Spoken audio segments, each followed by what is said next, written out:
Panorama group, जो सोचता है वो करता है। नमस्कार, मैं हूं सागर। न्यूज हाट देख रहे हैं आप।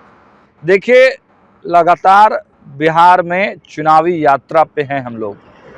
न्यूज हाट की टीम बिहार के हर कोने से आपको बिहार का पॉलिटिकल मूड बता रही है।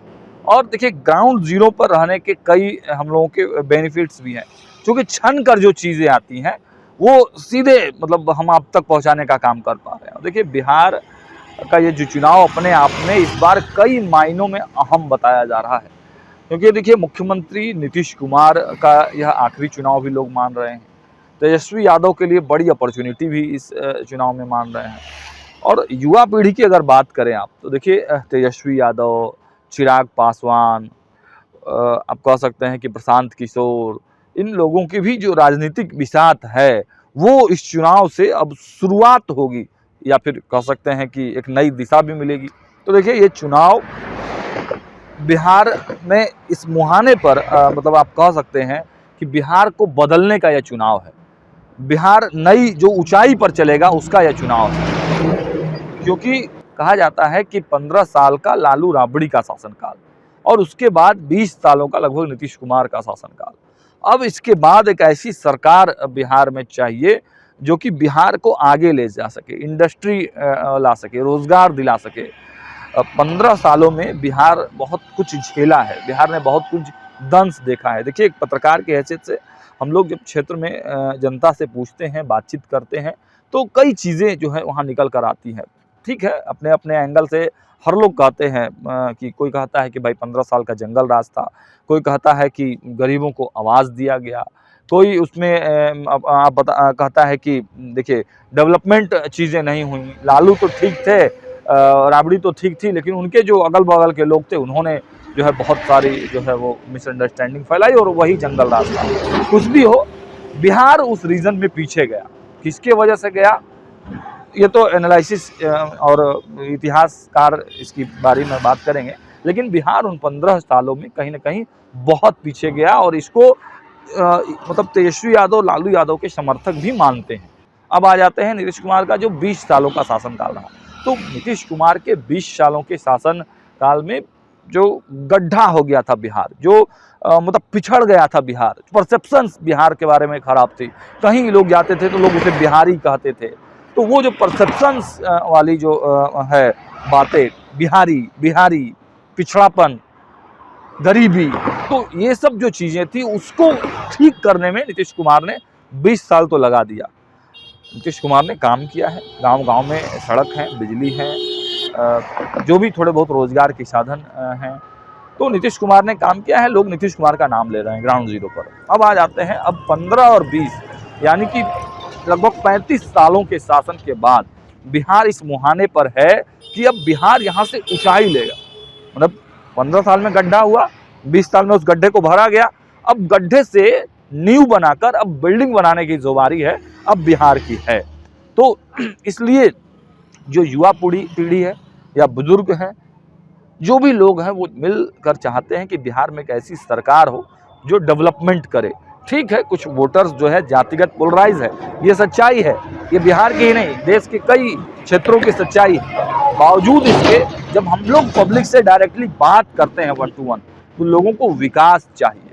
अल्टीमेटली जो गोल है, जातिगत है थोड़ा बहुत वोट बैंक, ऐसा नहीं कि नहीं है, लेकिन विकास जो है उस पर लोगों को विश्वास है। और हम तो मतलब एक पत्रकार की हैसियत से हम ये कह सकते हैं कि लोग नीतीश कुमार के विश्वास पर भरोसा कर रहे हैं। हालांकि प्रशांत किशोर दम भर रहे थे, लेकिन ग्राउंड रियलिटी अभी प्रशांत किशोर के पक्ष में दिख नहीं रहा है। हालांकि अगर वो 5 साल 10 साल और मेहनत करेंगे तो हो सकता है कुछ जरूर प्रशांत किशोर के बारे में लोग चर्चा करें। लेकिन इस वक्त अगर बात करें तो 2 ही धड़े में लड़ाई है।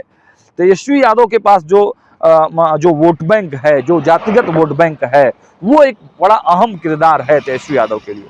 लेकिन अगर विकास की बात की जाए, रोजगार की बात की जाए, डेवलपमेंट से इंडस्ट्री की बात की जाए, तो लोगों को अभी भी नीतीश सरकार पर ही ज़्यादा भरोसा है। और इस वजह से ही जो है अब देखिए, बहुत ज़्यादा समय नहीं रह गया है, छठ महापर्व बिहार में आ गया है। और देखिए, जो तस्वीरें हम दिखा रहे हैं इस वक्त, हमारी मौजूदगी बॉर्डर है ये औरंगाबाद और रोहतास जिले का ये बॉर्डर एरिया है। पूरी तरीके से हर विधानसभाओं जहाँ जहाँ हम जा रहे हैं वहाँ की सटीक जो है वो जानकारी आप तक हम लोग पहुँचा रहे हैं। बस न्यूज़ हाट पर दृष्टि बना कर रखिएगा। थोड़ा न्यूज़ हाट को आप लोग अगर सपोर्ट करेंगे तो हम लोगों को भी अच्छा लगेगा।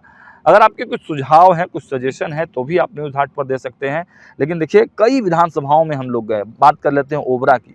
तो देखिए ओबरा में वहाँ पर दो लड़ाई चल रही है, दो धड़े में लड़ाई है। वहाँ भी एक प्रकाश चंद्रा है लोजपा से, लोक जनशक्ति पार्टी रामविलास से, और इधर आपको आ जाते हैं तो ऋषि विधायक हैं जो ऋषि कुमार हैं, कांति सिंह के बेटे हैं। तो वहाँ पर तेजस्वी यादव का वोट बैंक या केवल यादव समाज नहीं है, क्योंकि ऋषि कुमार के पर्सनल जो लोग हैं, मतलब जो युवा हैं तेजस्वी यादव के A to Z वाले फॉर्मूले को लेकर वो चलते हैं, तो इस वजह से भी ऋषि कुमार की वहाँ पॉपुलैरिटी है। हालांकि प्रकाश चंद्रा भी ओबरा में रेस में है, इसमें दो बात नहीं है। अब हम लोग नवीनगर से आ रहे हैं तो देखिए नवीनगर में भी बड़ा सियासी संग्राम वहाँ छिड़ा हुआ है, क्योंकि चेतन आनंद जो है, लवली आनंद 27 साल बाद वहाँ पहुंची हैं, चेतन आनंद के पुत्र हैं वो, अब वहाँ तो चुनावी मैदान में है। तो राजपूत समाज तो पोलराइज है, इसमें कोई दिक्कत नहीं है, राजपूत समाज बोल रहा है, लेकिन वहाँ पे वीरेंद्र सिंह का टिकट कटा है, इस वजह से थोड़ा लोगों में कंफ्यूजन है। तो इधर एनडीए खेमे में वीरेंद्र सिंह का टिकट कटा है, तो आरजेडी खेमे में डब्लू सिंह का टिकट कटा है, तो इस वजह से वो वाला एंगल काम नहीं कर रहा है। अल्टीमेटली लोग नीतीश कुमार के नाम पर, और लवली आनंद ने जो भरोसा राजपूत समाज को उस समय दिया था, जो डेवलपमेंट लवली आनंद ने किया था, तो उस पर कहीं ना कहीं वोट पोलराइज जरूर हो रहा है। और थोड़ा बहुत वोट जो है, चूंकि अमोद चंद्रवंशी वहाँ से राजद के प्रत्याशी हैं, तो वो मुखिया हैं, तो मुखिया होने का दोनों बेनिफिट भी है और नुकसान भी है। लोग कुछ उनके चंद्रगढ़ जो पंचायत है वहाँ कुछ नाराज भी हैं, तो ये स्थिति वहाँ पर है। लेकिन लीडिंग भूमिका में अगर देखें तो चेतन आनंद की भूमिका फिलहाल अभी तक तो लीड लेते हुए वो दिखाई दे रहे हैं। बात कर लेते हैं हम इधर तरारी विधानसभा की। तरारी में पूरा एकदम माहौल जो है वो हुआ है विशाल प्रशांत और मदन चंद्रवंशी। हालांकि मदन चंद्रवंशी के पर्सनल वोट बैंक उनके पास नहीं है, कैडर वोट जरूर मदन के पास है। और विशाल प्रशांत की बात करें तो विशाल प्रशांत के पक्ष में वहाँ के अधिकतर लोग हम लोगों को दिखाई दे रहे हैं, क्योंकि उन्होंने डेवलपमेंट किया है। 900 करोड़ की बात वो करते हैं, और वो हर चौक चौराहे पे आप जाइएगा, हर गांव में जाइएगा तो विशाल प्रशांत का कोई ना कोई आपको काम, कोई ना कोई बोर्ड जरूर वहाँ पे आपको दिखाई दे देगा। तो ये फिलहाल जो है माहौल। देखिए शाहपुर की चर्चा अभी खूब हो रही है, शाहपुर में भी लड़ाई जबरदस्त वहाँ से चल रहा है, राहुल तिवारी और राकेश तिवारी। राजपुर में घमासान मचा हुआ, बक्सर में आनंद मिश्रा जो है वो, आनंद मिश्रा और मुन्ना तिवारी जो है भयंकर रूप से जो भिड़े हुए हैं। तो शाहाबाद में हम लोग हैं और शाहाबाद में अभी और कुछ दिन रहेंगे और यहाँ से खबरें निचोड़ कर आप तक पहुँचाने का काम करेंगे। देखते रहिए न्यूज़ 8।